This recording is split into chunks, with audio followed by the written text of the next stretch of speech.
एकादशी व्रत का पालन क्यों करें? किसी एक भी ऐसे संत का नाम बता दो जो एकादशी व्रत का पालन करते थे। एकादशी व्रत यदि हम पालन करेंगे तो हमें क्या मिलेगा? तो आइए जानते हैं इन सब प्रश्नों के उत्तर एवं पुत्रदा एकादशी व्रत कथा क्या है मात्र इस वीडियो में। तो वीडियो को पूरा देखें। स्वयं तुकाराम महाराज क्या कहते हैं? भगवान विठल के चरणों का चिंतन करने से ही मुझे वास्तविक सुख प्राप्त होता है।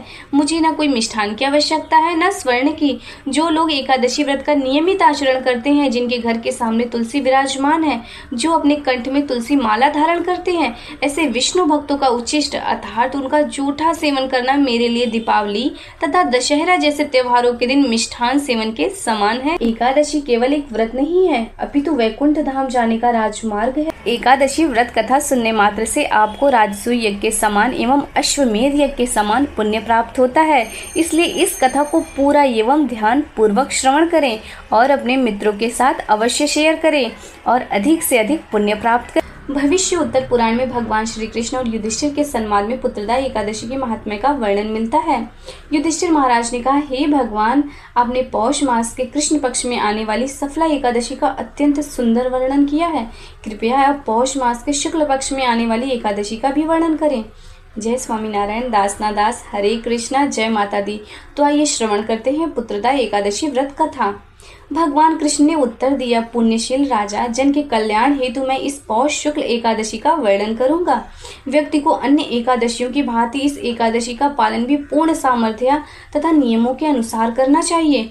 इस तिथि का नाम पुत्रदा एकादशी है और यह व्यक्ति के सभी पापों का नाश कर उसे आध्यात्मिक लोक की ओर उन्नत करती है। इस एकादशी के पूजित विग्रह परम भगवान नारायण हैं, जो अपने श्रद्धालु भक्तों की इच्छाओं को प्रसन्नता पूर्वक पूरा करके उनके जीवन में पूर्णता लाते हैं। तीनों लोकों में निम्न, उच्च तथा उच्चतर के चर तथा अचर जीवों में भगवान नारायण से उत्तम कोई व्यक्तित्व नहीं है। हे राजन, एक समय भद्रावती नामक राज्य के राजा सुकेतुमान व उसकी पत्नी शव्या का कोई पुत्र नहीं था। दंपति यह सोचकर व्याकुल रहते थे कि उनका पुत्र ना होने की स्थिति में उनका वंश आगे कैसे बढ़ पाएगा। राजा सदैव इन्हीं विचारों में लगा रहता था कि उसे पुत्र की प्राप्ति कैसे होगी। इन्हीं विचारों में व्यग्र राजा अपने राज्य का सुख भी नहीं भोग पा रहा था। यहाँ तक कि अपने पूर्वजों को जल तर्पण करते हुए भी उसने सोचा, यह जल उबले हुए जल की भांति पेय नहीं है। यह विचार करके अत्यंत दुखी हुआ कि हम पति पत्नी की मृत्यु के पश्चात हमें जल तर्पण करने वाला कोई नहीं होगा, साथ ही उनके पूर्वज भी प्यासे रह जाएंगे। यह सोचकर दंपति और दुखी होते चले गए। समय के बीतने के साथ वह हताश निराश होते चले गए। राज्य के हाथी, घोड़े, महल, नौकर चाकर कुछ भी उसे सांत्वना ना दे सके। राजा सोचने लगा, वास्तव में पारिवारिक व्यक्ति के लिए पुत्र ना होना उसके हृदय व घर दोनों को शून्यचित व कष्टदायक बना देता है। पुत्र के अभाव में व्यक्ति अपने पूर्वजों, देवताओं व अन्य जीवों का ऋण भी नहीं चुका सकता। पुत्र होना व्यक्ति के 100 पूरे जन्मों के पुण्यों का साक्षी है।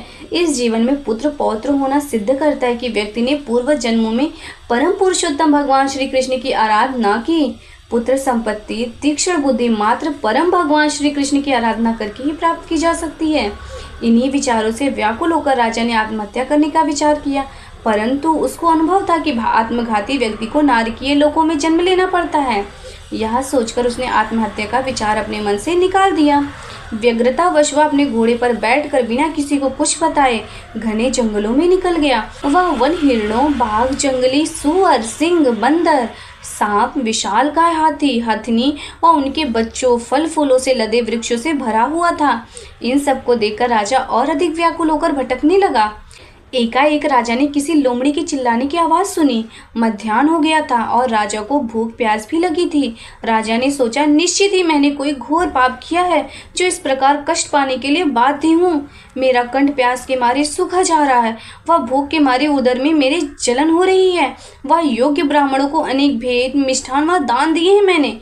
मैंने अपनी प्रजा का पालन भी अपनी संतान की भांति किया है, फिर क्यों मैं यह कष्ट पा रहा हूँ। इन्हीं विचारों में डूबे हुए संघर्ष राजा अपने शुभ कर्मों के प्रताप के कारण कमल पुष्पों से भरे एक सुंदर तालाब के पास पहुंचे, जो मानस सरोवर की भांति प्रतीत हो रहा था। वह विभिन्न प्रकार की मछलियां व मगरमच्छ से भरा था।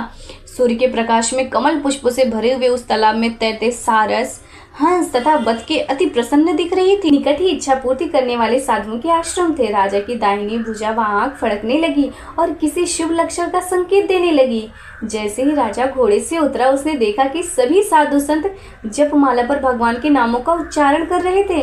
राजा ने दोनों हाथ जोड़कर उन्हें प्रणाम किया। राजा से प्राप्त आदर द्वारा संतों ने प्रसन्नचित होकर उनके आने का कारण पूछा। राजा ने संतों के विषय में जिज्ञासा की, वे कौन हैं? संतों ने कहा, हे राजन, हम 10 विश्व देव हैं जो इस सरोवर में स्नान करने आए हैं। आज पुत्रदा एकादशी है। पुत्र प्राप्ति के इच्छुक व्यक्ति को इस दिन गंभीरता पूर्वक उपवास करना चाहिए। पुत्रदा का अर्थ है पुत्र प्रदान करना। आप गंभीरता पूर्वक व्रत करें। हमारे आशीर्वाद और भगवान केशव की कृपा से आप शीघ्र ही आपको पुत्र की प्राप्ति होगी। विश्व देवों के नाम इस प्रकार हैं: वसु, सत्य, क्रतु, दक्ष, काल, काम, ध्रुति, पुरूरवा, माधवा एवं कुरु के उपदेशानुसार राजा ने निर्धारित नियमों का पालन करते हुए उस तिथि का पालन किया और द्वादशी पर सरोवर में स्नान करके संतों को प्रणाम किया और महल लौट आए। कुछ ही समय उपरांत उनकी रानी गर्भवती हो गई और रानी को कांतिमान मुख वाला एक सुंदर पुत्र प्राप्त हुआ। बड़ा होने पर वह वीर राजकुमार के रूप में प्रसिद्ध हुआ और राजा ने उसे अपना उत्तराधिकारी बना दिया। हे युधिष्ठिर, जो इस लोक में इस एकादशी का गंभीरता पूर्वक पालन करेगा उसे पुत्र की प्राप्ति अवश्य होगी और मृत्यु के उपरांत मुक्ति को प्राप्त करेगा। पुत्रदा एकादशी की महिमा का अध्ययन या श्रवण करने से अश्वमेध यज्ञ के समान पुण्य प्राप्त होता है।